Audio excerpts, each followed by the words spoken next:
Dollar position પર કડક કાર્યવાહી. આરબીઆઈના નવા નિયમોથી બજારમાં હલચલ. ભારતીય રિઝર્વ બેંક દ્વારા નેટ ઓપન ફોરેન એક્સચેન્જ પર $100 મિલિયન મર્યાદા નક્કી કરવામાં નિર્ણયને લઈને બેંકોમાં ચિંતા વધી છે. સૂત્રોના જણાવ્યા મુજબ બેંકોએ આ નિર્ણય પર પુનઃ વિચાર કરવાની વિનંતી કરી છે, કારણ કે આ પગલાંથી માર્કેટ નુકસાન થઈ શકે છે અને કેટલીક સ્થિતિઓમાં ફરજિયાત ટેક્સ સેટલમેન્ટ કરવાની ફરજ પડી શકે છે.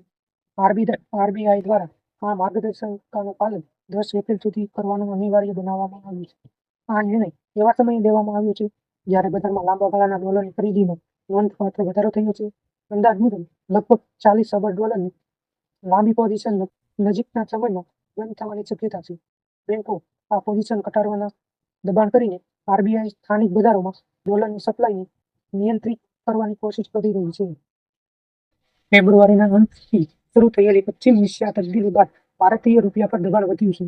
રૂપિયા અત્યાર સુધીમાં 4% વધુ નબળો પડ્યો છે અને આ વર્ષે એશિયામાં સૌથી ખરાબ પ્રદર્શન કરનાર સલાહ બની ગયું છે. નાણાકીય વર્ષ 2014 પછી આ સૌથી તીવ્ર ઘટાડો માનવામાં આવી રહ્યો છે. બેંકોનું કહેવું છે કે નવી મર્યાદા ફક્ત વધારાના પોઝિશન પર જ લાગુ થવી જોઈએ, જેથી હાલની પોઝિશન સુરક્ષિત રહી શકે અને બેલેન્સ શીટ પર ટૂંકા ગાળાના દબાણ ઓછા થઈ શકે. સાથે જ બજારના સહભાગીઓને સંક્રમણ માટે ઓછામાં ઓછા 3 મહિનાનો સમયગાળો આપવાની માંગ કરવામાં કરી રહ્યા છે. જોકે કેટલાક નિષ્ણાતો માને છે કે આરબીઆઈનું આ અચાનક પગલું એક ટાર્ગેટ કદાચ કામચલાઉ હસ્તક્ષેપ માટે હોઈ શકે છે. તેથી નજીકના ભવિષ્યમાં કોઈ રાહત મળવાની સંભાવના હાલમાં ઓછી દેખાઈ રહી છે.